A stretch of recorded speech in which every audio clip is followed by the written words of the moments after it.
we are doing a live podcast, Boston Marathon Weekend. Alex, Katelyn, we're getting together again, going to be in the same room Saturday, April 19th at the Trident Booksellers and Cafe on Newbury Street, right in the heart of all the action. We will do a live version of the podcast that will be, of course, Boston themed.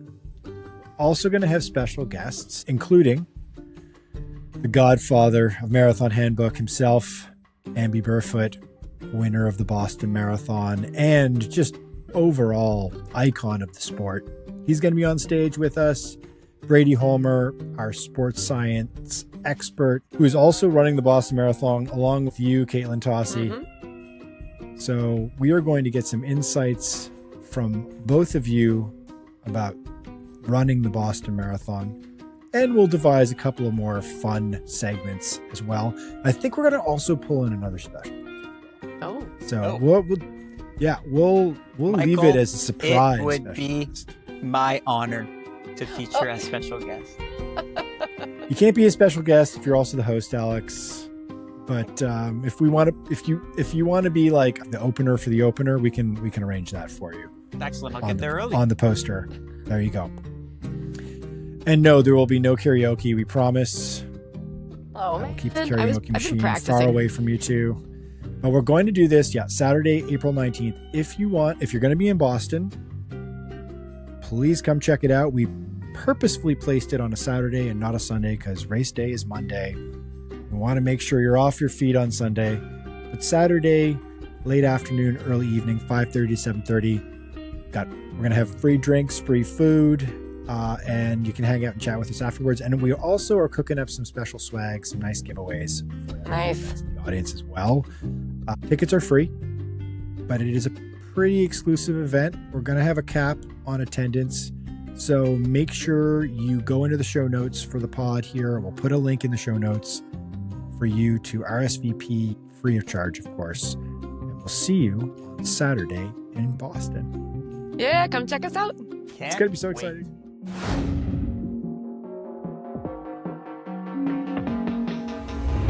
This is the Marathon Handbook Podcast, and today, gang, we're going to talk about shoes. We're going to get into the state of running shoes in 2025, our recommendations for what shoes we think best suit you, our listener, our audience, the dyed-in-the-wool runner, as well as what we've got in the quiver. What shoes we run in as well. But first, I'm joined as always by Alex Sear and Katelyn Tossi. And Alex, you're not going to escape my question, but we'll turn to Katelyn first. We've got to do a little temperature check, little check in here, little wellness check. Katelyn, you just finished the peak week, Boston Marathon, 3 weeks from now. It's taper time. Thank God. Have you started going insane? Okay, not quite yet, because even though I had my peak week run, last week was insane. I checked the plan from my coach and I was like, wait a second. It really doesn't look that different this week from last week. So I think as mileage dropping wise, because, some people peak 2 weeks out, some people peak 3 weeks out. So even though I technically think I did my peak, I looked at this week and I thought, well, there isn't really too much of a mileage drop. So I think this week I won't go insane quite yet, but ask me this question a week from today and I'll be like, guys, I don't know what to do. I'm antsy, man. I got to get out of here. I got to run more. Yeah. You start questioning all of your choices. You start wondering why the hell it is that you've decided to do this whole marathon thing. Yeah. The age old question of like, do you taper for 2 weeks or do you taper for 3 weeks? And if you do taper for 2 weeks, what does that third week look like? These are actually, that's a really great podcast. Good topic for a different podcast. All right. Yeah. Well, we should get Katelyn on a pod like 3 days before the Boston Marathon just for the content. And then we'll talk taper. And then we'll see how insane I am. Yes. We should do Race Day Disasters Part 2. 3 days before Katelyn does Boston. I think that would be thanks. Just to freak me out. Thanks, guys. Ooh. So, Mr. Sear, You could ask me if I've gone insane. I'm not even On, tapering. What was this supposed to on be? that, we should do like the episode recap at the top on last week's podcast. Uh-huh. Alex Sear was going to New York City to run a 10K and crack 30 minutes at the distance for the first time in his life before he turns 30. Stay tuned next week for his triumphant return. Had to go. My triumphant return as a lowly 30-16 10K runner. I missed it, man. I missed it. And I can't be making excuses because there was so much about that race that was perfect. The weather was perfect, 8 degrees Celsius. Oh. There was a tiny little drizzle that stopped by the time I started running. No wind, super flat. This is the McCurdy's Micro Race Series, they call it. And it's a little indie race weekend that's designed for marathoners. It was very popular on the Olympic years for marathoners to qualify for the U.S. Olympic trials. Like that was the whole point. So the organizer, James McCurdy, drew this tangent line around a lake. It's I think a 3-mile loop, give or take. And marathoners just run around that lake. It's a really cool concept. And then James cycles in front of the lead runners. So very, very cool. There was a marathon before my 10K. A few people broke there was the Austrian national record that was broken by this gentleman who ran 209. The Canadian Justin Kent ran a personal best, 209. So it was a day to run fast. But the issue with the 10K is that not many people go there to do the 10. It's kind of an afterthought as a race because you don't have to travel to New York to find a good 10K. It's not as hard. So I get there and met with like the most random collection of people on the start line. I don't know if there's going to be competition or not. I stand there next to 19 other people. One of whom being 4-time Olympian Eilish McColgan.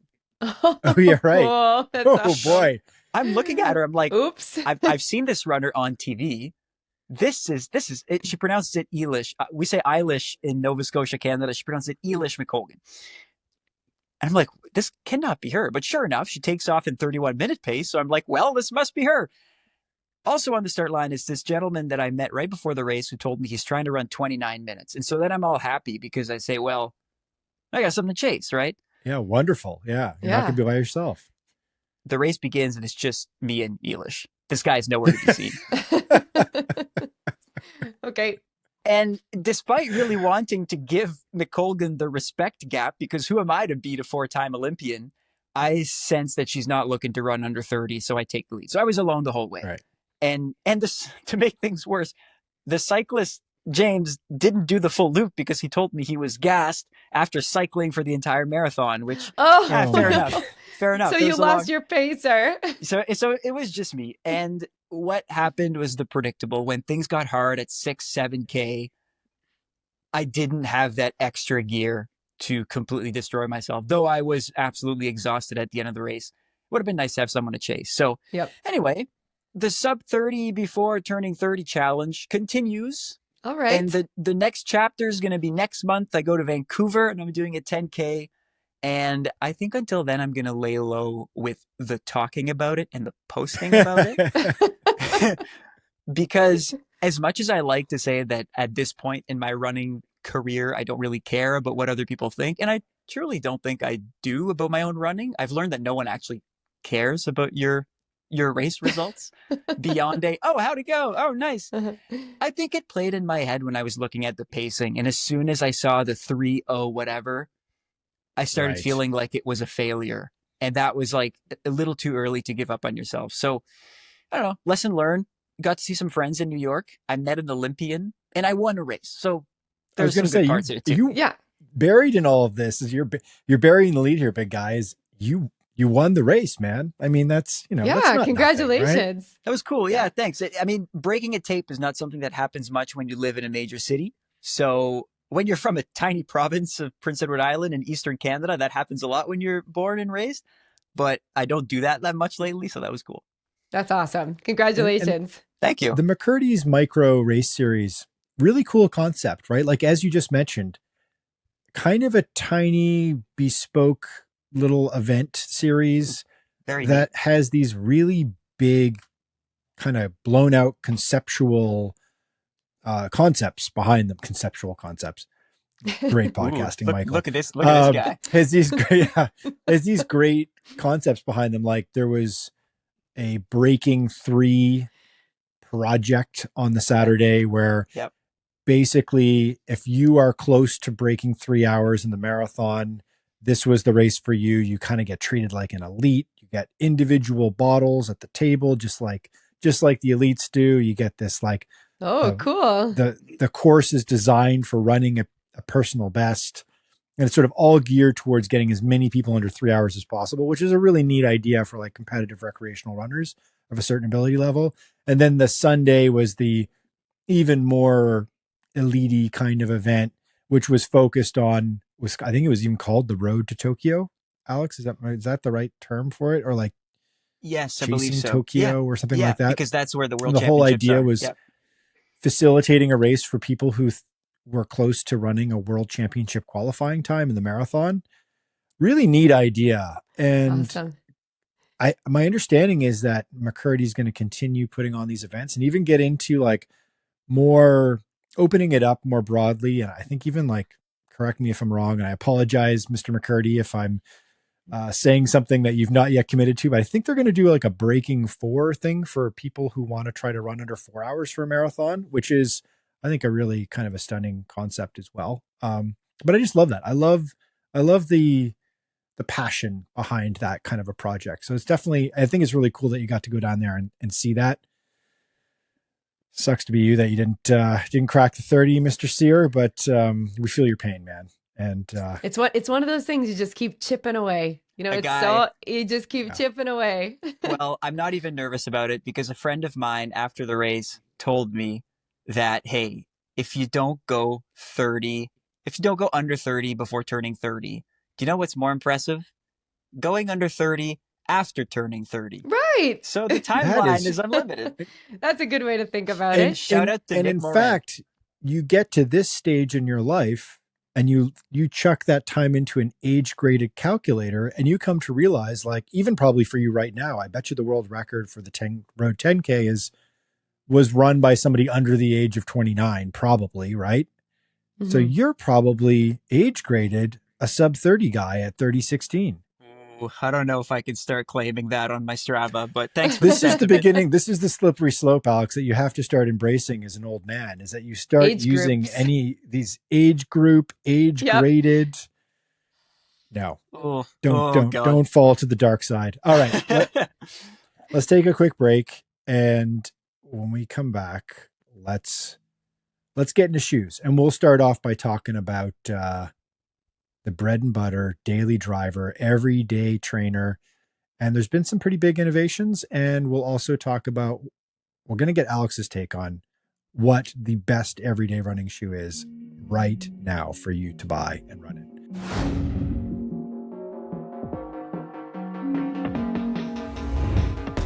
All right. The everyday trainer, the daily driver, the running shoe you do the bulk of your miles in, whether you're training for your first 5K or your 20th marathon. Seems like a tried and true, maybe even boring category to talk about, but there's been a lot of changes lately. And also, like, while there's like kind of personal preference involved with these selections, I think there's some really interesting shoes here. Mr. Sear, you watch this all very closely. Mm-hmm. There's what's the big change in daily trainers that's happened it's certainly happened in the last couple of years, but even I'd say in the last year. Daily trainers are better than they used to be, and not just like every year things are getting incrementally better. The big shift is that companies they're investing more in their easy running shoes. They're putting better materials, especially in their midsoles. So it's something called supercritical foam, which for the sake of the pod, we'll call it foam that's lighter and more responsive than the classic foam that you probably had in your daily trainers 10 or probably even 5 or 2 or 3 years ago. It's the foam that companies use in their workout shoes and even their racing shoes. And they're taking easy running shoes that we've known for many, many years and are tacking on this much better material. So like, I'll give you an example. The Brooks Glycerin line, we're at 22. Okay. This is a classic easy running Love shoe. that shoe. It's a great shoe. Very cozy. Oh, Very yeah. cozy. They've made this shoe for 22 years, with the Glycerin 22. And for the first time this year, Brooks has changed the midsole to give it this foam that they call DNA tuned, which is the foam they put in their racing shoes. And the feeling is way different. Like, I've had the 20, the 21, and the 22. And the difference between the 20 and the 21, the Glycerin, is almost nothing. Like, these are shoes that barely change by the year. And then this time around, the difference between the 21 and the 22 makes it feel like it's a totally different shoe line. You almost feel like you could fake or do a workout in the easy running shoe because it's so nice and responsive while still being supportive and comfortable. Really? Yeah. Okay. And this is not just like a Brooks thing. Hoka's done it with their Skyflow. They've put in a bit more responsive foam in it, so it makes it a little bit more bouncy than other easy running shoes they have, like the Clifton. Even the Asics Nimbus, like the OG plotty shoe, now has a way better midsole that gives it a bit of pop while still helping it keep its support. So that's a big change. It's easy running shoes are better. And do you feel, Alex, that because these easy running shoes, like the Glycerin 22, which I need to try because I've had the 19, the 20, the 21, I don't have the 22 yet, but I'm excited to feel the change. I guess my question is, do you feel like you lose any of that famous Brooks Glycerin comfort with the new foam, or has that not changed? Has it just become better, but you still feel like when you're, putting it, like it just fits like a glove, a Glycerin shoe. You just feel nice and cozy when you're running in it. Has it lost that? No, the Glycerin hasn't. But Okay. what I think is important to remember is like every company has a different take on how to improve daily trainers. And I think the mistake that some companies are making with some of their models is that they are sacrificing that comfort for a bit more pop and speed. And then it's like, well, it's not really an easy running shoe anymore, is it? Right. Like, for example, and yeah, I'll use this example, even though I'm still kind of unsure what the shoe is made for, but Saucony this year has released a whole line of endorphin shoes. So endorphin is mostly the word they've used for their fast shoes. So they have the endorphin elite as for races. Under that, endorphin speed for workouts. And then under that is something called the endorphin trainer for training runs. And it has a plastic plate. And it's really meant for your easy runs, but also it like has a weird amount of like bounce and pop to it that doesn't make it all that comfortable. So I think this is a main question that brands need to entertain when developing an easy running shoe and iterating is like, are you going to lose that pop? But because we're using the Glycerin example, no, it's an incredibly comfy shoe. It just has an extra little gear to it.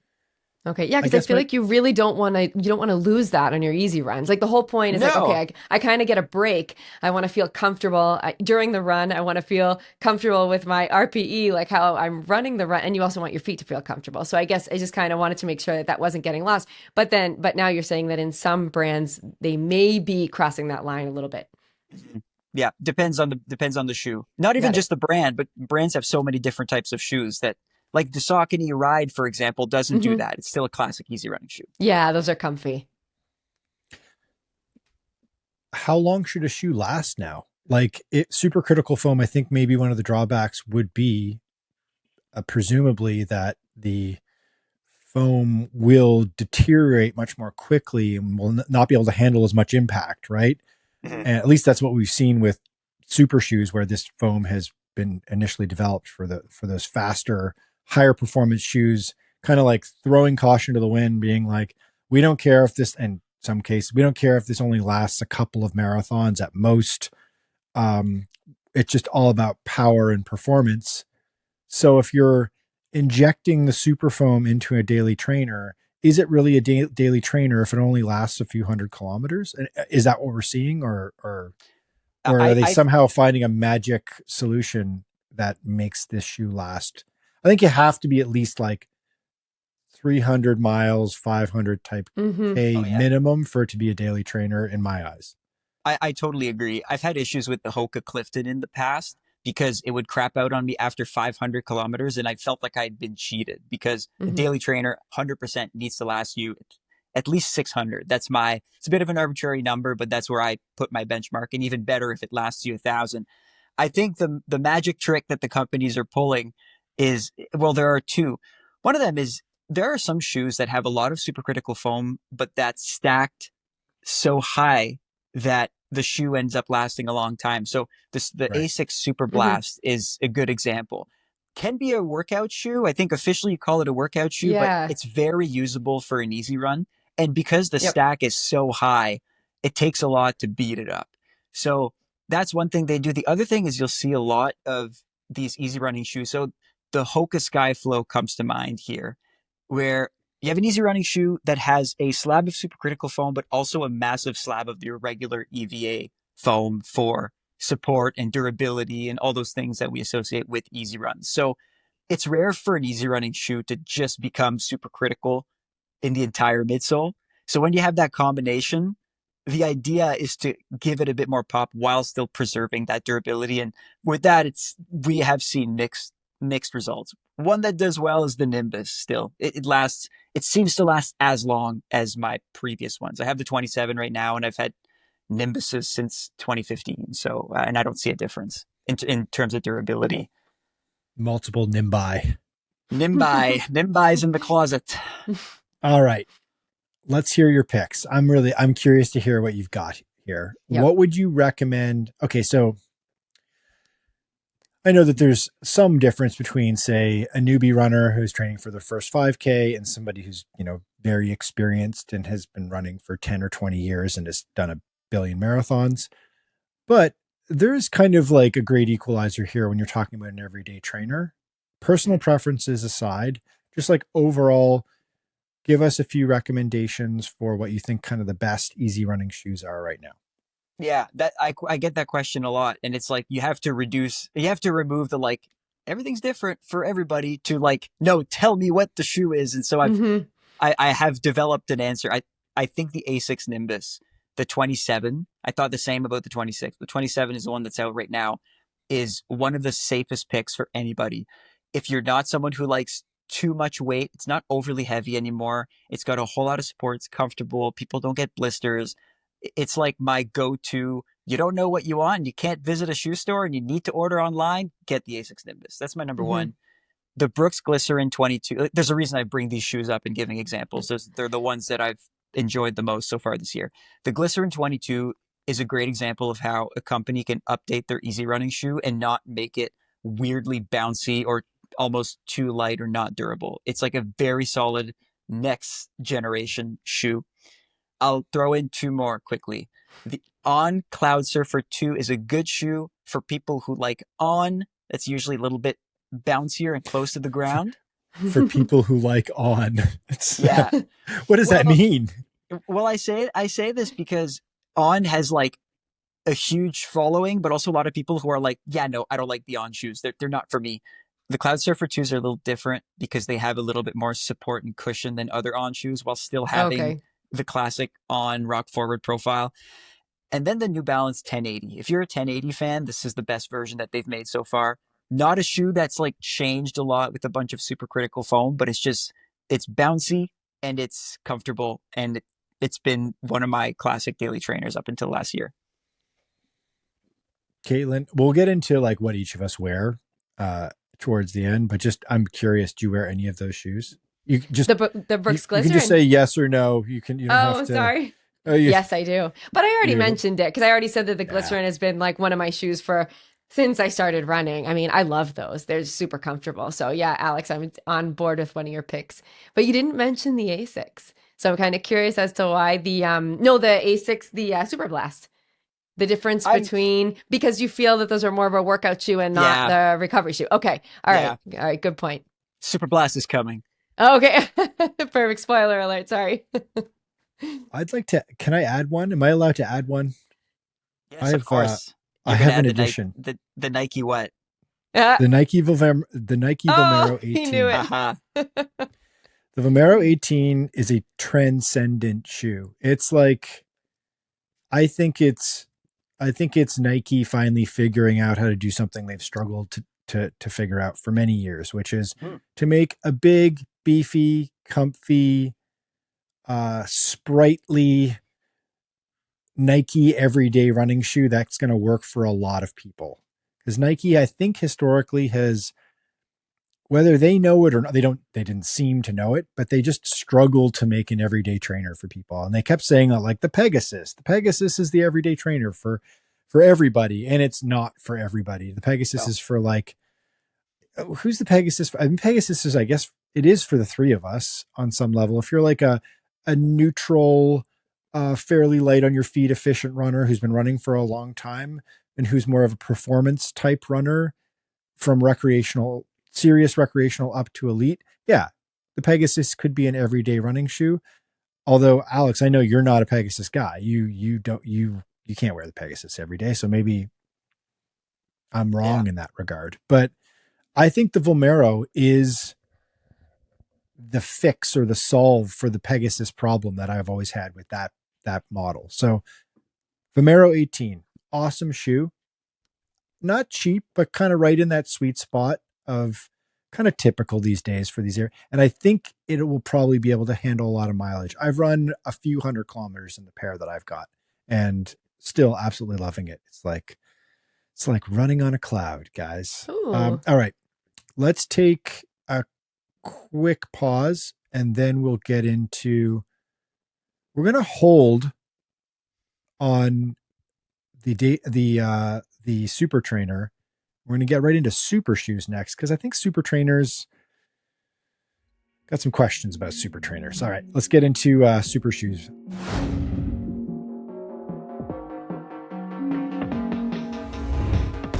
All right, super shoes in 2025. Kind of a mature category now, right? Mm-hmm. Mm-hmm. It's been a while. And there's been some recent updates and a bit of an evolution in the category. I mean, I'm not gonna pretend otherwise. I think super shoes are the most interesting thing of all the shoes, right? They're the most fun. They're the supercars. They're the most innovative. They're the F1 vehicles, right? For us. So, but how have they changed? So can I pat myself on the back for like 1 second?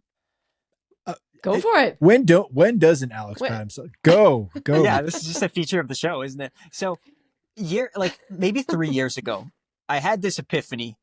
You can't prove or disprove this, but super shoes are getting bigger and bigger. And by way of that, also like heavier and heavier. Like the Alpha Flies the Nike Alpha Flies were becoming huge. Racing shoes would routinely eclipse 7 ounces, which for context, before the whole super shoe era, you could find a road racing shoe for half that weight. And so it came on to me, and I'm certainly not the first person to think this, was, okay, how can we remove that negative side effect of super shoes where the more powerful you make them, the heavier they also get? Mm-hmm. And I think this year we're finally seeing the regression to the mean, or regression to a smaller size inside of super shoes. And Nike and Adidas seem to be leading the way in that sense. So what I mean is, now the Adidas Pro Evo, which is the shoe that's brought home the most major marathon podiums in the last year, has been out for a while. It's an excellent example of that. It's the lightest super shoe in the world, to our knowledge.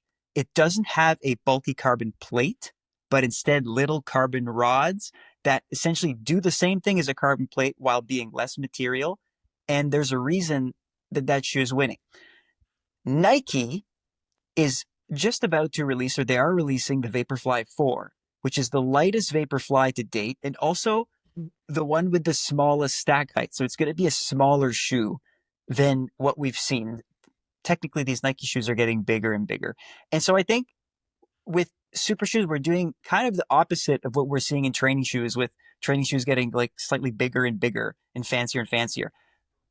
Brands are finding ways to pare down their super shoes, making them lighter while keeping all the punch that they have. And so I think we're on the precipice of a new era of super shoes that will make the OG, or the current Alpha Fly 3, look like an artifact, weird spaceship thing that people wore just in 2023, 24. And so I'm looking forward to that, because I've always gravitated towards like slightly smaller racing shoes. Yeah, I So mean, if you can pack the sorry, Michael, if you can pack the same punch in less material, Why obviously not? most people are going to prefer that. I mean, because you went from the barefoot running five finger stage where everyone wanted really minimal shoes. You know, I had Innovates for a while. Everything was super light, very little material, just trying to be the lightest shoes ever. And I still feel that a lot of people have that mentality, whether it's with shoes or as a trail runner, with like, I want to go as light as possible. I want to bring as little with me as possible.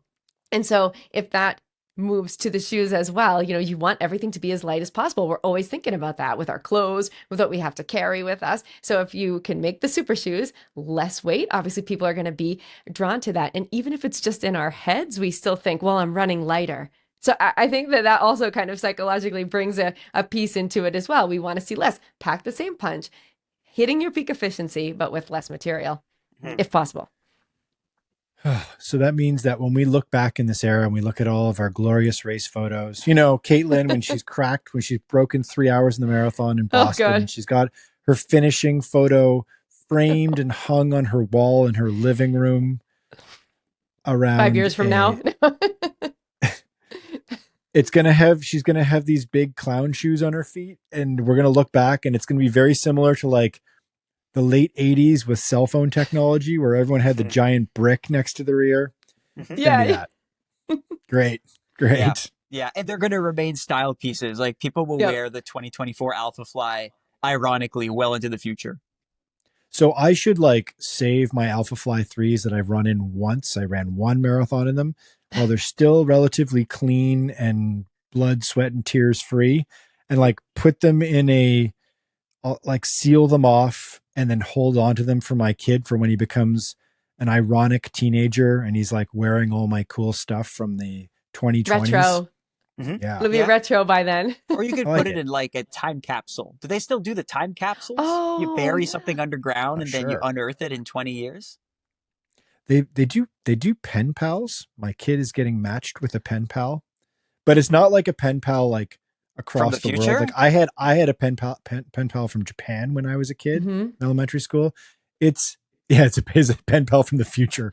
No, it's a pen pal from like the next community over. It's like a pen pal from like 30 kilometers away. Well, what if you meet them in person? Does it like violate the thing? Well, that is yeah. No, you can't do that. If there's something very strange about, you can never meet your pen pal. Your pen pal has to be an idea, not a reality. I met my childhood pen pal and she was actually from Canada. Now that I come to think of it. Oh, there you go. Okay, so I broke the code, so I can no longer call her my pen pal. Okay, but so no. Is he writing letters though, or is it digital? Or is he actually writing letters? No, I think it's part of a like writing program. He's in grade 1, so it's part of it's to encourage actual writing and reading skills. So because you're supposed to be excited when you get the letter, the physical physical media, it's still a thing. You get the letter, you're excited to read it. It encourages you to read and be excited about reading and writing, and then you have to write like what you did that day, and then you send them a letter in the mail, which is just a wild concept. And so he's learning skills that he will never ever use in his lifetime. No, never. Alex. No, absolutely not. Yes, he should just email the person or DM them, slide into their DMs. Yeah, like a regular person. Exactly. Well, I was worried that you were going to say right now that he was sending videos or something instead. TikTok. But no, that's great. They're just TikToking each other. Yeah, just send each other reels every day like normal people. Exactly. Yeah, conspiracy theories and yeah. Okay, so back to super shoes. Got a little off track there. Sorry, guys. This is maybe a contentious question at this stage. I'm thinking here. I'm like, kind of where are we at right now with super shoes? How do I feel about super shoes? It's a big question. If you're somebody who's really passionate about running at any sort of competitive level, with you being competitive with yourself, competitive with like people you run in a club or a group with, or if you're, elite, then you're being competitive with the big bad world, right? And you're trying to make money running. And that all of this to say, for all of us thinking along these lines, it's an expensive proposition buying a super shoe. And it's I think it's one of the truly most challenging, like clothing, apparel, personal purchases you can make, because You can't wear it and try it out beforehand to know what's good and what's going to work for you and what's not. You just have to kind of go on a leap of faith and like a judgment on what you think is going to deliver you the best performance. I think still is the area of focus with these things. It's like, how do you know, right? I think a really interesting shoe, Alex, that we talked about in a recent video, which we can link to in the show notes, is Tracksmith, the like indie fancy brand, but very much an indie brand, has waded into this dangerous, murky territory with all the apex predators of Nike and Adidas, and even brands like Saucony that have had or New Balance have had or Brooks that have had super shoes out for many years now. And they've come out with the Elliott Racer, which is its first super shoe, a very curious shoe. But like the big question is going to be, and this, I've been asked this multiple times with the Tracksmith shoe already. Is it worth buying? Is it something that I can take a risk on? Is it something that I should wear on race day to deliver a personal best? Can I trust it to do that? Yeah. And I don't know the answer to that. Yeah. I think it's very tough. I think you're bang on. It's tough for a company to break in, even while disregarding the actual performance of the super shoe. It's such a commitment to have someone not buy the Adidas Pro 4 because they already had the Pro 3 and before then the Pro 2, and instead buy a whole new super shoe that costs something like $250 or $300 and essentially risk their race performance. It's such a high stake purchase. And I thought about that. I would not just willy-nilly buy a new super shoe that I know nothing about. It would be very difficult for me to do that. And I think that's part of why, not only why, but part of why that the same old companies remain on top. I struggle to like pick which company is on top because what I did at first was like, I looked at podiums, which company is bringing home the most podiums in the world with their super shoes. And it's Right. Adidas and Nike. But there's a confounding variable there too, in that they also have many of the best athletes in the world. So when Ruth Chepngetich runs 209, is it because the Alpha Fly 3 is just amazing? Or is it because she's Ruth Chepngetich? And that's the part that I struggle with. So, but for that matter, I still think it's very hard to make an argument against Nike and Adidas as the front runners right now. There are some very close runner-ups, but these are my two top just for now. I would say that there is, I've struggled with this as well, and you could make a strong argument, and I'm sure brands like New Balance and Saucony that just don't have much skin in the game with top tier international elite athletes competing for marathon major wins in their shoes will say like, yeah, but it's more about it's as much about the athlete or way more about the athlete than it is the shoe.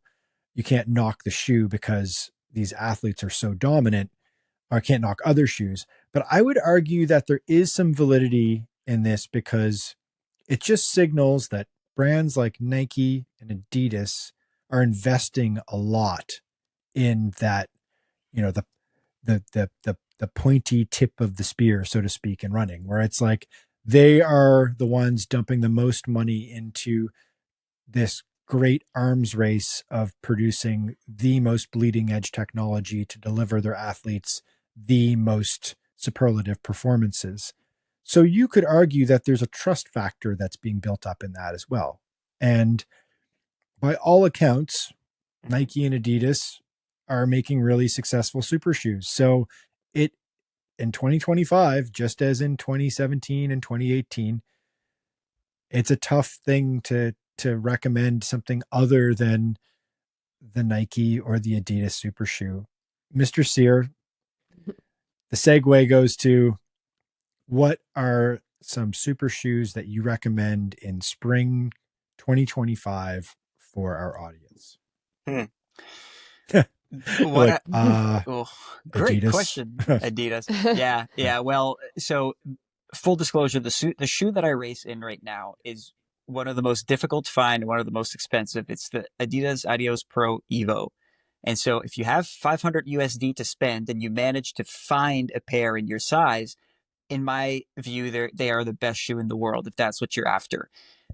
However, most people will not find these shoes. And so down the ladder and not far down the ladder, the Alpha Fly 3 is beloved by so many people. When it came out, it was for some reason a divisive shoe because not many people got their hands on it, and Adidas had released the Evo. But I think now that a year plus has passed and two people set wild world records, I'm talking about Kelvin Kiptum and Ruth Chepngetich in the Alpha Fly 3, it's curried favor with many runners, and it's also such a popular shoe. So the Alpha Fly 3 is a safe bet. Same thing if you want to fork over the money. I've recently been exploring and experimenting with the Adidas Adios Pro 4, which is the latest iteration of their classic racing shoe line, which is kind of a mix of the two, a little bit lighter than the Alpha Fly, but also maybe a bit more powerful than the Evo. So it's kind of a blend. It's a good shoe. Last one I will throw down. This had been my racing shoe until getting the Evo. It's very popular for those who like smaller racing shoes that still have a lot of power and lightweight racing shoes. It's the Asics Metaspeed Paris. There's the Sky and the Edge that are just slightly different from each other, but they're absolute winners. I'm curious to see how Asics iterates on it because now it's been out for more than a year, but I still shake in my boots in the start line if I see a pair of Parises next to me. They're also very fast. And there's some indication that there's a new version coming out. I mean, I think, what was it, last fall in Chicago, John Career, the guy who won the men's race in Chicago and ran a crazy fast time and also put up one of the all-time second halves in a marathon ever. It's always a good indicator, both of course, your fitness as an athlete, but then also like that the shoe can help deliver on that running economy, which is the magic of the super shoes. He was wearing some form of prototype of the next variant of the Metaspeed. So it's interesting to see what that shoe is going to be called as well. Is it the Metaspeed Tokyo? But they did the Tokyo already, right? They have a Metaspeed Tokyo, if I'm not mistaken. No, it might be the previous version. Yeah, because the Metaspeeds are always named after the cities where major races, usually Olympics, happen. Yeah. So cool, yeah, which is a cool branding concept. Yeah, I like it's super that. cool. I like Yeah, that. it's been like that since the 60s. Yeah, they timestamp it, which is neat. Yeah, that's right. The Mexico and yes, that's right. That's right. Never thought of that. Yeah, It can go in our time capsule. It's like a time capsule. There you go. Exactly. It goes in the time capsule. The pen pals. Be neat to have a pen pal at Asics in Japan. You know, how's the new shoe going? What about? Do we want to talk about the others? Do we want to talk about those who maybe have fallen behind in the super shoe race? Yeah. So it's a very pointy top of the pyramid, as you say, Michael. And so falling behind is done super quickly. And I think that with one good shoe release, a company could put themselves back in the running. We've seen that in the last few years. However, right now, I would say that Hoka, Brooks, New Balance, and Saucony, four major running brands, are probably looking at the drawing board because they've fallen a little behind of what's already out there. I will say in mild defense of Saucony, because I've been testing out the Endorphin Elite 4, the fourth iteration. Two? Yeah. Endorphin Elite 2.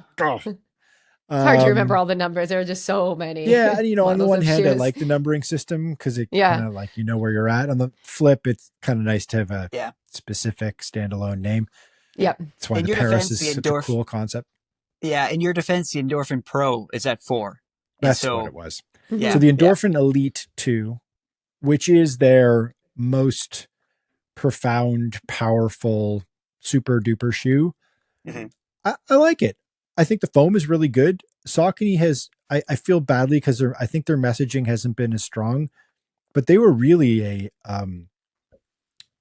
big innovator in supercritical foam. They were the early brand out developing supercritical foam, P-Bax based foam instead of EVA based foam in the pre-super shoe era.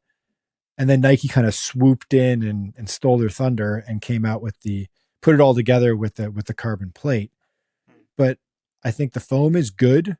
I think the plate feels right under my foot, and they feel like a really fast shoe. I've run a couple of workouts in them, and I do like them. So I would recommend that shoe as an option. It's just, again, how do you get that messaging right? How do you sell to us, the runner, that this shoe is worth taking that risk on race day for your big goal marathon, when you have big ambitions, when you want to crush your personal best, when you want to break through a big time, like a sub 3 hour, or even like sub 3:30, sub 4 hours. Like, what's the right shoe for you for that race? So I think that's actually a pretty good shoe. It's just, there's just nobody wearing the shoe doing incredible things. So it's hard to, yeah, that's the one thing that I think Saucony lacks, is just an absolute world beater, where if someone takes the shoe and podiums and beats a bunch of alpha flies, then that gets people talking. So I think that's what's lacking. But I agree.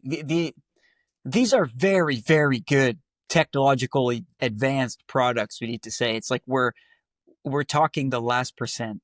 You find yourself with a pair of New Balance super shoes. These are not bad super shoes. They're very good super shoes, but the Adidas ones might be a little better. Yeah, they're good, very good. Not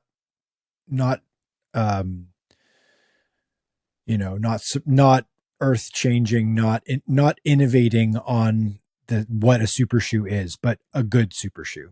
Yeah. They'll give you performance benefits. All right. Let's take a pause. And after a little break, we're going to talk about, I think, the most divisive and confusing, opaque subcategory that wasn't even a category 5 years ago, the super trainer, and whether or not we all use them today.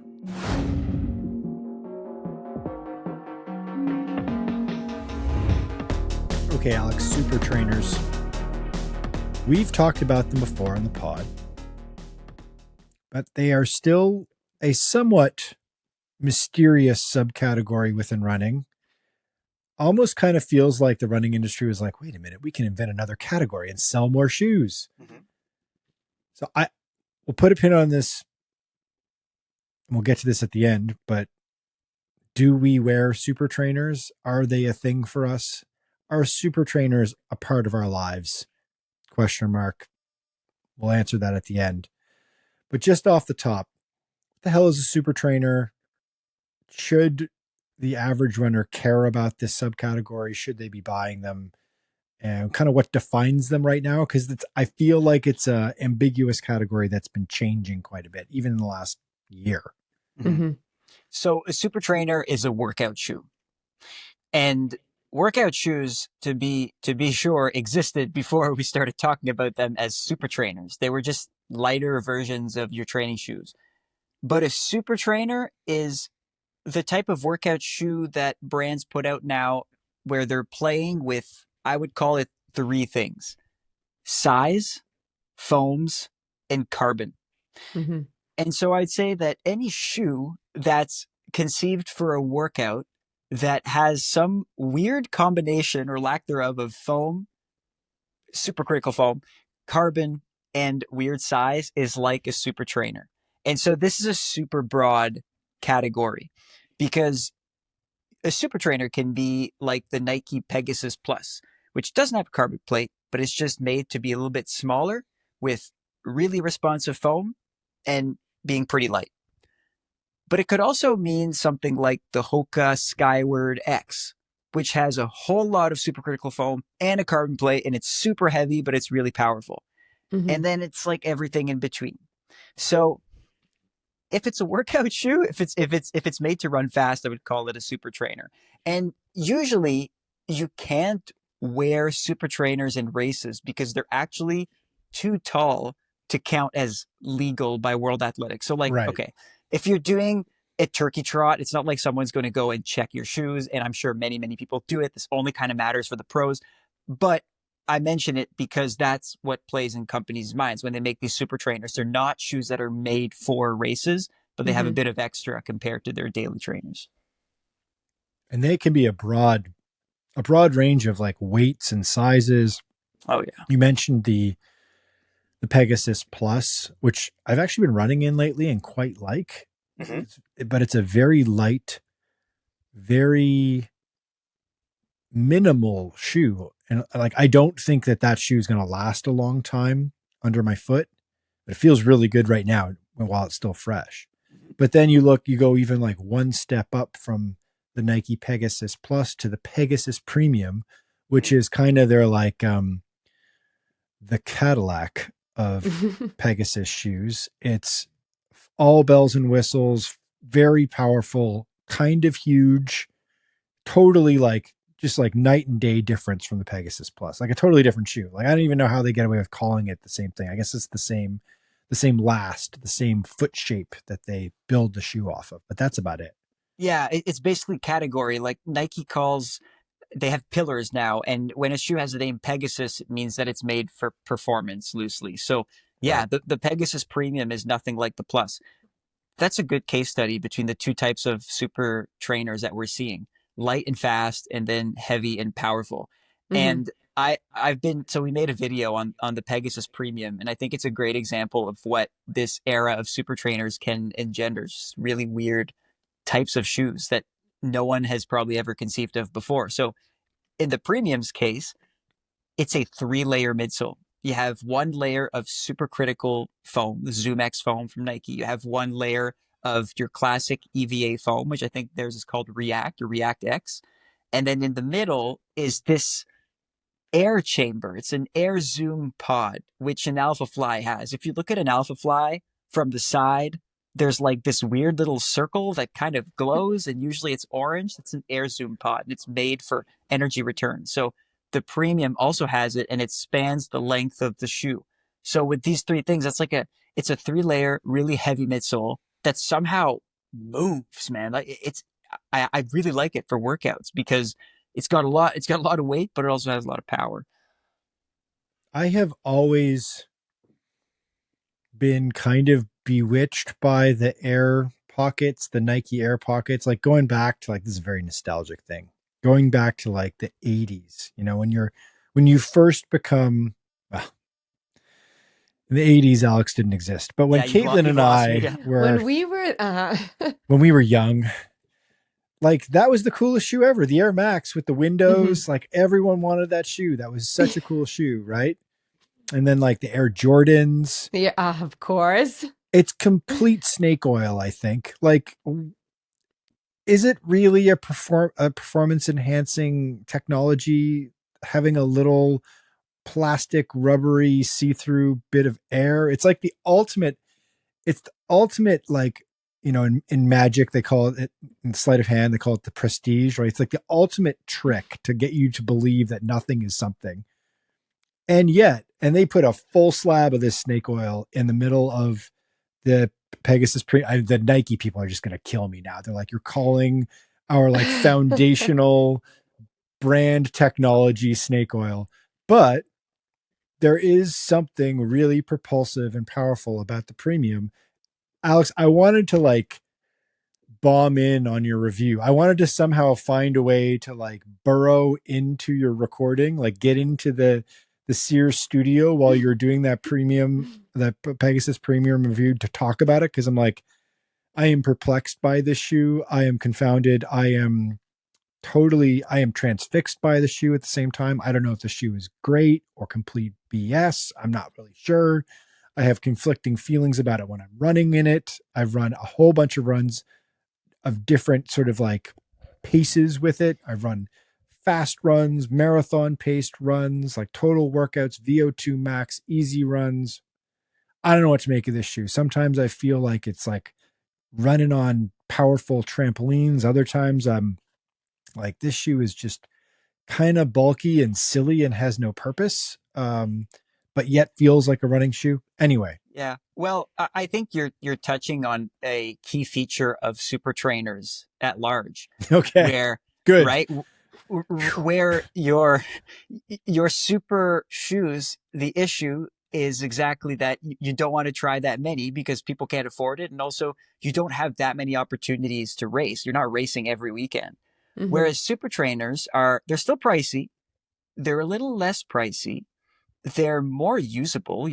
you work out more often than you race, right?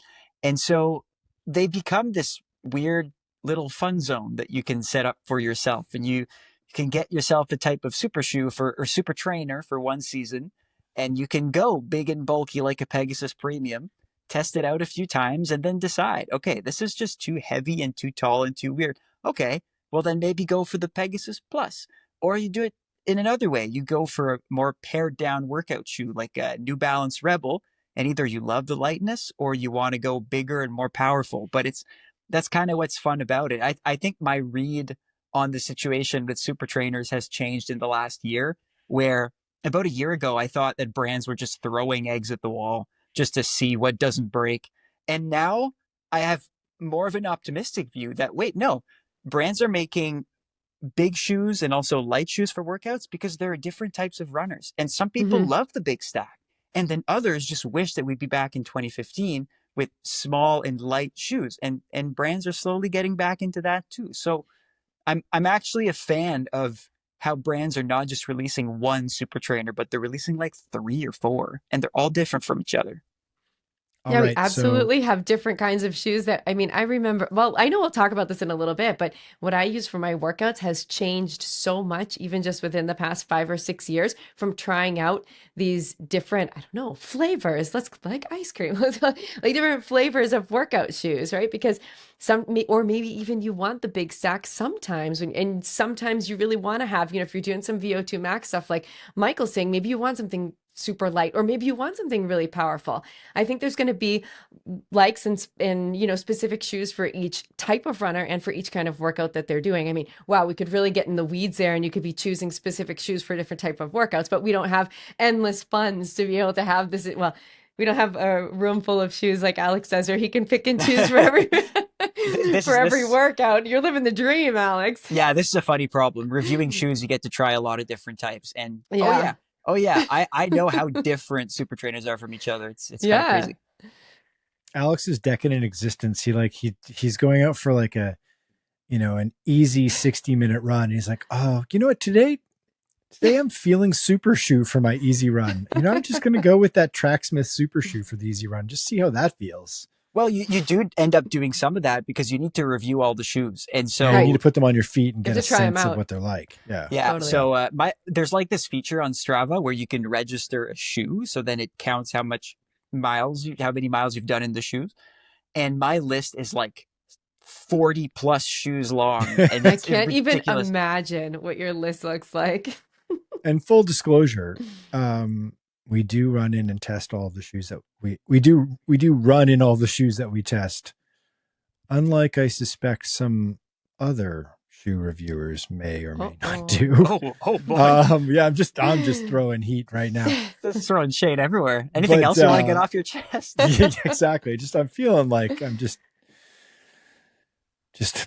blazing everything down today. But no, but we all test the shoes as well and provide our feedback to Alex as well. So he gets more than one perspective, more than the mere 30-minute, 16-second 10K guy perspective on all of these different shoes. What they need to do is send them to the lowly recreational girl right here. So I try them out. the lowly... The hunting 3 hours in the marathon. Yeah, exactly. No, but it's not. You know what I mean. The everyday runner, guys. She means lowly geographically because she's in the south. Yes, exactly. Equatorial runner. So, what are your recommendations, Alex? What for super trainers? What do you suggest to our audience? For the adventurous, go Pegasus Premium. It's so weird, but it's really good. And it will attract eyeballs, and it's my revelatory shoe of the year if you like big and bulky. If you are not into, so I have categories because there's so many different ways. If you're not into the carbon feeling, like if you don't want your super trainers to absolutely pop, but you want some foam to support you that still like has some speed to it, the ASICS Super Blast 2, where ASICS Super Blast 2 is a terrific shoe. Yeah. There it is. And I know this is a popular take because when Super Blasts come out, they sell right away, and then people are stuck waiting for months to get the new Super Blast when they come. And I think Asics just released a new colorway, and I'm starting to see them around. The Super Blast is a very popular shoe, and a safe shoe as far as super trainers go. One shoe that I've come to really love is the On Cloud Monster Hyper as well, just because it has a good balance of, it has a carbon plate, it's really fast moving for workouts, it's quite lightweight, it's not as cushioned as other super trainers, so if you're into the cushioning game, maybe steer clear, but if you like a workout shoe that moves, the On Cloud Monster Hyper is awesome. It's also lighter than the other Cloud Monsters in the series. And I'll also throw the New Balance Rebel series. I think are we at V5 currently? V4. We're at V4, and I think the V5 is coming out later this year. I've always been a fan of the Rebels because they are a bit of a blast from the past, where they don't have a huge stack of foam and they don't have a carbon plate. It's like doing a workout without throwing yourself into a race condition. And you're probably saving your body in a way too. Sometimes these like tall super trainers make you change your stride a little. The Rebels feel very natural and still give you a little edge. Okay. I have a lot of questions, guys. Yeah, Cloud Monster Hyper, just terrible name. What's a cloud monster?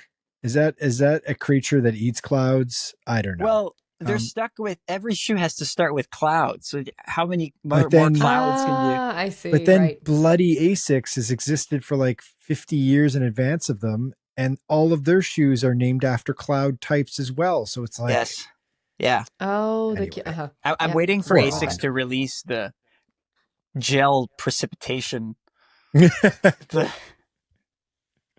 When do I get? When do I get to ask some of my questions about the super shoes? And I bet the super trainers, and I bet probably our audience wants to know too. Yeah. Can we do that now? Can we do that this. now? Okay. So I guess one of the most important things that I wanted to ask you guys is, with the super trainers, do you wear them only for workouts, or do you also wear them for long runs? Because long runs and then B question to that, because if long runs are easy or long runs are workouts, right? Because we can also have long runs that are just an easy pace. You can have long runs that have workouts. So I just want to know how you guys are breaking up, if you use super trainers, how you're using them on the longest runs. If my long run is a workout long run, I full stop will wear super trainers, because I just find they save my legs for the next day. On an easy long run, I go back and forth.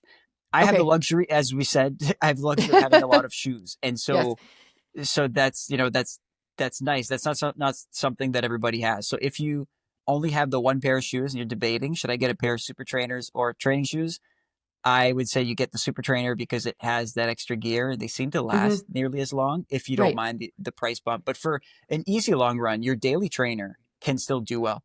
One thing that I think happens is that now that we have such better shoes out there, your regular Brooks Ghost or whatever, it almost feels like it's gotten worse. It hasn't got worse. They're still really good shoes. It's just there's a better product, but you can still wear a Brooks Ghost and do a long run and feel good about it at the end, and not like blow out your hamstring or whatever. Michael, what do you do? Can you reveal this to us? I'm all over the place. I do both. Okay, for one thing, I'm realizing as we're talking about this sort of subdivision of two different types of super trainer. So you've got the two pillars of the super trainer. You've got your light, somewhat minimal, supercritical foam based super trainer that is not as powerful or heavy, but is sort of light and snappy. And then you've got your heavier, much more powerful, usually plated with plastic or carbon plated, big stack monster truck of a super trainer. I tend to go for the former and not the latter. I like the kind of light, snappy, less affecting type super trainer. And I will sometimes just wear it, run an easy run, because I've always liked light shoes. And I will wear that shoe sometimes on a long run. And then conversely, I will often wear a daily trainer just for anything. I'll run like those Vomeros I mentioned, the Vomero 18 by Nike. I'll wear that in a workout, or I'll wear them in a long run. because Okay. I'm fairly agnostic about all of this stuff. Mhm. Although I do think that we've discussed this in the past, and even before we hit record on the pod, one of the great conundrums for runners is like, yeah, what shoe do you wear for what day? Mhm. And theoretically, these super trainers should really solve that problem of what do you wear for a workout? Do you wear your glycerin or your ghost or your nimbus? Or do you need something special and powerful to optimize your run? Mhm. Or do you do it the other way, which is, do you wear your everyday trainer and then you're like, man, I'm hitting these paces even with this big boat of an everyday trainer. I am so ready to crush this goal race X, right? So those are sort of like two different personality types in running and two different approaches. Curious to hear which one you guys are. Um, Mhm. and but I'm all over the place. I'll kind of wear any of these shoes. One thing I don't wear typically is the big, heavy, carbon plated super trainer in Mhm. ever, really. Mhm. Yeah. Yeah. Yeah. I think that being all over the place is actually a good method, whether you intended for it to be or not, because Oh, good. Thank you. you can get a little bit of a benefit on both sides. So an emerging area of research, this is emerging, and so like look into it and read about it.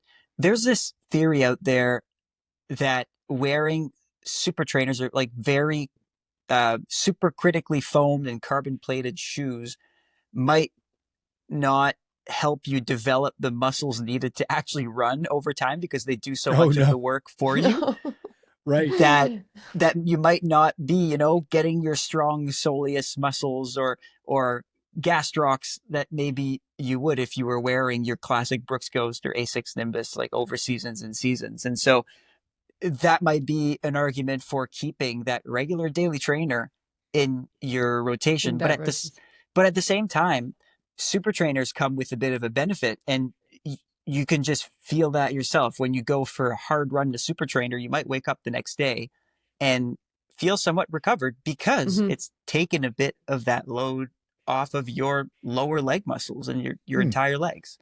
Alex, So, I totally have to piggyback on that because listen, I have done that not even on purpose. I would like to say, yeah, I did on purpose. I tested both out during the same workout 2 weeks apart to see the difference.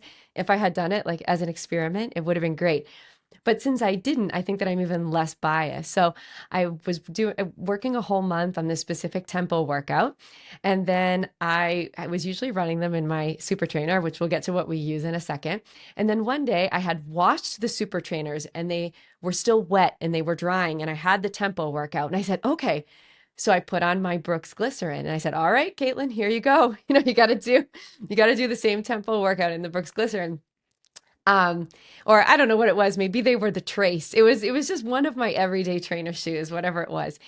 And I felt that it was so much harder mhm, to hit the Oh, no. paces.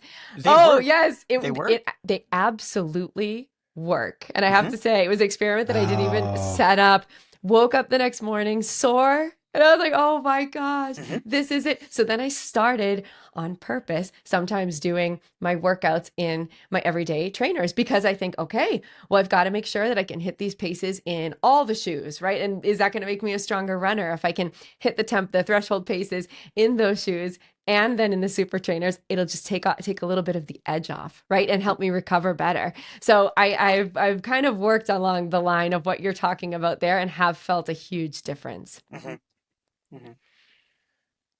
I think this is a perfect segue to get into what our individual shoe quiver consists of. Quiver is a weird word. I'm not sure how often runners refer to their shoe quiver, but it's a term when you look at bikes, you look at skis or snowboards. It's a term that's often used in those industries. Basically, what are the different shoes you got that you've got on the go right now? Are you running in do you have like one or two everyday training shoes? Are they different models? Are they the same model? Do you have a workout shoe, more than one workout shoe? What's your super shoe you got lined up for your next goal race and what you've run in the past? Your quiver. So The quiver is a weird word. It's like moist. Ugh. Quiver. Michael, I like saying shoe rotation. What's in my current shoe Yeah, what's your rotation? rotation? What's in Yeah. Okay, so let's go with the expert first. Yes. Mr. Sear, tell us what we should all be running in. What's in your shoe rotation right now? You've got So it all, so you can. I can pick anything. I've dropped hints here and there throughout the pod, so this might not be anything new. But right now, I alternate my easy runs when I'm not reviewing a shoe between the Brooks Glycerin 22 and the Asics Nimbus 27. Those are my trusted easy running shoes. Workouts, the On Cloud Monster Hyper until I forgot it at my parents' house over the Christmas break, which I regret because I love the shoe. Right now, the Nike Pegasus Premium is my go-to workout shoe, which completely shocked me Okay. because I saw myself as Appalling. someone who liked lighter shoes. Yeah, And it's shocking me. yeah, but I love them. I don't know what to tell you. So currently my workouts are in the Nike Pegasus Premium. When I want a lighter workout shoe, I love the Asics Magic Speed 4, which we haven't talked about because it didn't come out this year. It's been out for at least a year. Still an awesome lightweight workout shoe with a carbon plate. And races, I've now run 3 races in the Pro Evos, a shoe that was marketed as a one-use only shoe, which is something that Adidas said was false and it was a PR mistake and you can use them for a long time. However, I'm not noticing a difference. I could probably still wear them, but after this 30-16 sub 30 10K failure, I feel like mentally I want to change it up. And so next 10K, I'm going to be running in the Adidas Adios Pro 4s, which I've trialed in a workout Okay. and they are fantastic. Miss Tossie, Okay. you're a prime candidate to talk about shoe rotation because you've been gobbling up the miles in preparation for Boston. Yes. Oh my goodness. Just ran I your have. peak week, biggest volume. So what's in the rotation right now? Okay. I've also kind of dropped a few hints during the podcast, but for my easy runs, I do still really love the Brooks Glycerin, and I rotate between the Brooks Glycerin and I also have some Brooks Trace. They're on the lighter side, but they're also just like an everyday trainer, and they usually come out with these amazing, very cool editions of them as well, which are very fun. A lot of like they contract artists to put together like really fun editions of these shoes. So I have a couple of pairs of Trace that I love. They're very, very comfortable as well. When I want a little more cush, I go with the Glycerin. For the workout shoes and what I've been using on my long runs, because most of my long runs this season have contained some marathon pace work in them as well. So I've been using the super trainers for my long runs as well. And those are the New Balance Super Comp trainers, not the elite, but the trainers. And they've got, they're those bulky ones that Michael's saying, no, I probably wouldn't like to use those. And I love them because they're really comfortable, yet super responsive at the same time. So if you're doing threshold intervals, they're amazing because you just feel super fast and you get, kind of pushed forward a little bit. I love the way that they feel, but they're also comfy enough to wear them on a long run and you're not going to feel like your legs are completely beaten up. So excellent shoes there. And then for Boston in a few weeks. I've seen them. You've seen That's right. I had them in Boston because I picked them up. I had ordered them and picked them up at my dad's house. And we were at the Boston Run Show. Yeah, the Vaporfly 3s, the Nike Vaporfly 3s. I wore the 2s for my last marathon. I love these shoes. I love these super shoes because they're not the huge, bulky super shoes. They're, a little more low profile than the Alpha Fly or something that has a ton of material on them. And I just like that a little bit better, but I still feel like I'm getting completely thrown forward and just have to move my feet as fast as I can because if not, I'm going to face plant. And I like that feeling because it makes me feel, just super fast. And so Vaporfly 3s. Michael. So everyday trainer. Right now I'm rotating through a few different shoes. The main go-to shoe is the Nike Vomero 18. I think it's the best shoe that Nike has made since its iterations of its 2 different super shoes. Overall, it's a magical shoe. This They've taken a couple of shoes, a couple of models that they've discontinued, the Infinity and the Invincible. They've taken the best parts about those shoes and blended them with the Vomero, and they've got created this beautiful next generation everyday trainer. Nike, you've done it. I love this shoe. I hope it lasts forever. I also rotate that with, if I'm feeling like I need a pop and I need that I'm battling gravity that day, and today might be one of those days now that I'm thinking about it, I'll pivot to the Brooks Glycerin Max, which is a max cushioning shoe. It's kind of it's a version of what we were talking about with the Super Trainer, but I don't really find it to be super trainery, although it can move. Like, I've done some marathon pace in it in the past, and it responds, even though it's a big, massive super stack shoe, and doesn't feel weird under your foot, but it's definitely a lot of midsole. It's powerful. I don't find it overly heavy, but it's certainly not light. I don't think there's a plate in there. Is there, Alex, that you can confirm? Or No, it's not a no, plated shoe. there's no ply. There's no plate. So it's more of a trainer than it is a super trainer. I like that shoe.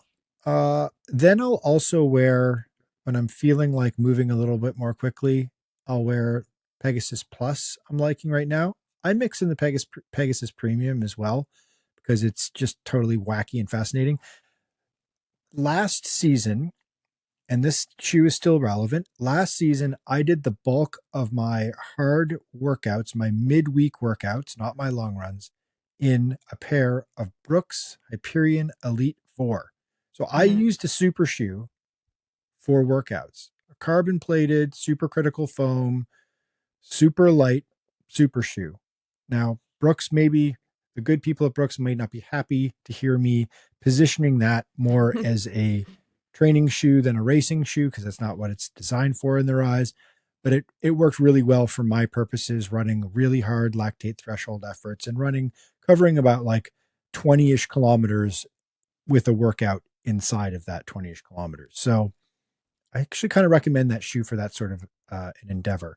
Okay. And long runs, basically any mix of those. Race day, Chicago in the fall, I wore Nike Alpha Fly 3 and was pleasantly surprised by them. I did the thing that we all caution runners never to do, which is try something new on race day. But when you're dealing with super shoes, you're just like, what am I going to do here? Yeah, I've done that too. Yeah. I don't even think, Alex, that I wore them for one workout before, like a test, before I just like put them on my feet and went for it. Like, wow. I just people at home, don't do this, please. Thank you, Coach Katelyn. Don't do this, please. I didn't check the chute, and I put it on my back and jumped out of the back of the plane, and then pulled the ripcord. And sailed gloriously to one of the toughest marathons of my life. Yeah, but they did work. They were not the problem. 44-year-old man was the problem. But they're a great shoe. I was really impressed by that shoe. I probably will go back to that shoe again, because it's got obviously quite a bit of life in it. Although I am curious about a few different shoes. I've historically been an Adidas guy, so the Pro 4 interests me. Obviously, the Evo interests me. And the Tracksmith Elliott Racer. I'm going to put it through a hard workout, I think, this week, and see how it responds. Might be an option. So there you go. There you have it. We'll all right. I'll put in the show notes a list of each of our shoe rotation, just for your reference as well. Okay, guys. Last question for you, Alex. Brands you're excited about, brands you fear are falling behind. We touched upon this a little bit with the super shoes, but just overall snapshot of the industry right now. We're deep in the pod. This is where we hide the secrets. Yes. This is where the devout listeners discover the truth. You're not going to hear this from anywhere else. No one else, everyone, all the influencers, everyone's afraid of biting the hand that feeds them. We'll give them true facts here. What do you think the brands are that are doing really good stuff right now, and what are the brands you're concerned about? Ooh, okay.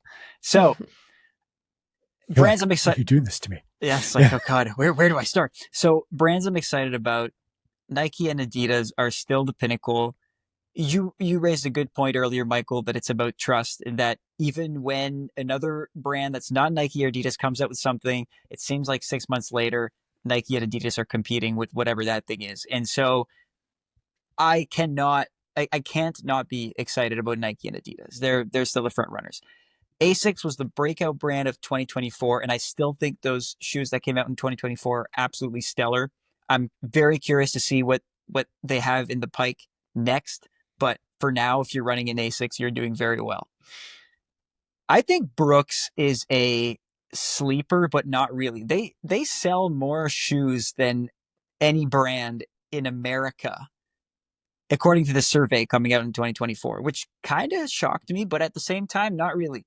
They have a shoe for kind of everyone. They need a faster super shoe, that's for sure, Yes. but they churn out a lot of shoes. And so I'm And their kind of shoes are excited. good. They're And good their shoes. shoes are good. Yeah. Mm-hmm. With the exception of the super shoe, which I have turned into a super trainer. And maybe that's all the comment you need about where their super shoe is at. Apart from that shoe, everything else they're doing is excellent. Mm-hmm. I want to see more from Saucony. As you mentioned, Michael, Saucony was do better. Dude, yeah, poor Saucony throughout this podcast, but as a brand that was pioneering Superfoam, you would expect for them to be up there with Nike and Adidas, and it seems like they're a step behind. They're trialing a lot of things. They're moving quickly in their types of shoes. I think they've discontinued the Kinvara Pro, which was out there for a few years, somewhat divisive. RIP. Now they're investing in the Endorphin series, which is going to be different. Their Speed's a good shoe. It's like they're trying and they're on the precipice. And so I just hope that they break through and start churning out world-beating super shoes, or just also super reliable trainers like Brooks is. I will say, and I didn't mention this shoe in my rotation, I do run in the Saucony Ride, the latest iteration of the awesome. Saucony Ride. Oh, I do too. And the Ride is a shoe for me. It's a little more, you feel the surface contact a little bit more. It's a little bit more of a thinner, firmer midsole than what's kind of going on in the industry right now. But I think it's a really nice shoe. And they're super comfy. Very comfortable, really nice, and like interior. It's very comfortable on the foot. Just a very well-made shoe, a very good everyday shoe. You can't go wrong with the Ride. I think the Guide is also a good counterpart for those who need some help with pronation. And I also I said before, I like the Endorphin Elite. I think it's a good shoe. I haven't tested it in a race, so I can't say whether or not it's a bleeding edge shoe that's going to deliver me every possible second that I can squeeze out of it.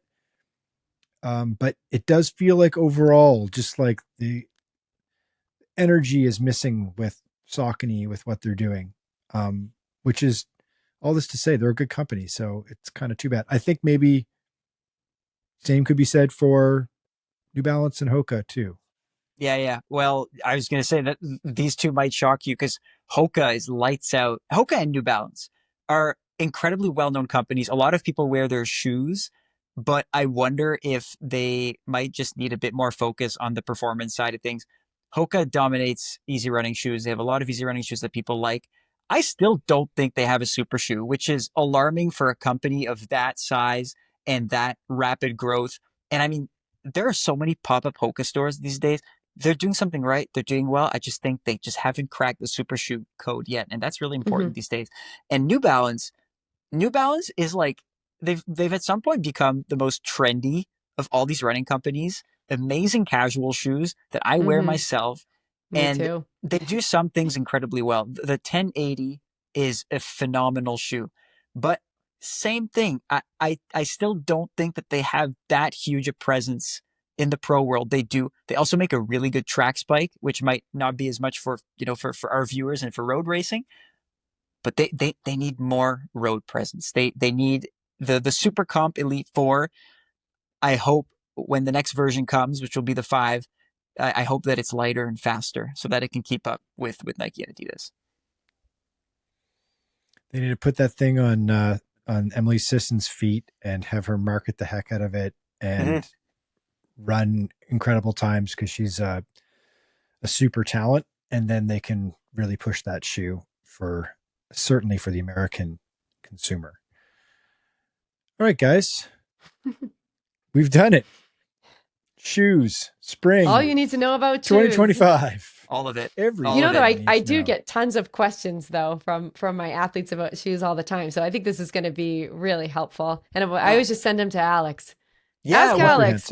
or link the podcast because it's become such a common question. Maybe because more people are into running, but also because the decision around shoes has become so much more complicated. So I get it. All right, guys. So Boston Marathon weekend. We'll As we have said off the top of this podcast, although we haven't recorded it yet because I completely forgot, but we will insert it. We'll record it now everyone. And insert it. There you go. You get to see how the podcast is made. We've got something very special that we've cooked up. We're calling it Mile Zero Boston 2025. An intimate live show with expert conversations, plus free food and drink. And it's going to include, basically, we're doing a live show of the podcast. We're going to have some special guests. So Katelyn and Alex and I will be in the same room. It's all going down at the Trident Booksellers and Cafe on Newbury Street, 338 Newbury Street. It's happening on the Saturday evening, April 19th, between 5:30 and 7:30. We kept it clear of the Sunday because we know running, and we know, hey, that's our tagline. And we know that if you're running the Boston Marathon, Sunday is sacred because Monday is race day. Keep you off your feet for Sunday. But if you want to come and hang out with us, there's going to be some free swag. There's going to be some neat special guests, very special guests. And you can see us do this live. And it'll be get fun. tickets we'll put a link in the show notes. We're going to do an RSVP thing. The tickets are free, but we just want to get a head count and get a good sense of who's coming so that we don't overpromise and underdeliver if you want to come and watch us do our thing live. So yeah, check out in the show notes. We'll put a link in there I think we're using it's a Google form so that you can fill in requests. If you want to RSVP for yourself and your family, yourself and a friend, by all means do so. And we'll hold those tickets for you. Super exciting. I'm looking forward. This is going to be special. Yeah, me too. Very pumped. Yeah. And if I say that I've been working on a song that I'm going to sing, do you guys think it's truth, or am I just making an obscure White Lotus reference? Katelyn's not been following White Lotus, so she's like, what the heck are you talking about? Here we go again. Yes. Yes. You're very nervous and you're going to perform your song. You've written some songs. About you'll home. Play them with the keyboard. About even home. Though sometimes it's cold and dirty, but it is still home. I got to watch White Lotus apparently. Yeah. To get this reference. We'll leave you. Yeah, we'll leave you to decide if that's a joke or not. Yes. Alex has been known to perform a song here and there. Only with my partner. We've got to have one in the back pocket, Alex, just in case, karaoke partner. So the podcast ended 4 minutes early. What are we going to do? What are we going to do for these 4 minutes? And I've got it queued up already. Oh, how funny. It just happens to be playing. Look, there's a karaoke machine here. Don't go chasing waterfalls? No. Oh, Billy Joel. Excellent. Piano Man. So come see us. Come see us. Yeah. Come see us live. We promise we'll hide the mic from Alex when it's time for him to burst into song. And rate and review the podcast. Helps us connect with runners just like you. Subscribe to our newsletter. Goes out 7 days a week. There's a link in the show notes for you to subscribe very easily and painlessly. All right, gang. Speaking of painless, this taper is going to be amazing, Katelyn. You're not going to feel like you've forgotten how to run. Don't worry. Everything's going to be all right. Mr. Sear, Sub 30. It's going to happen. Don't worry, man. It's just, you may just have to modify the concept. Sub 30 at 30 sounds cool, right? I mean, there's still 4 months to go. So the Yeah, There's you have still time. time. You have There's time. still Okay. Until next week. Talk to you then. Bye.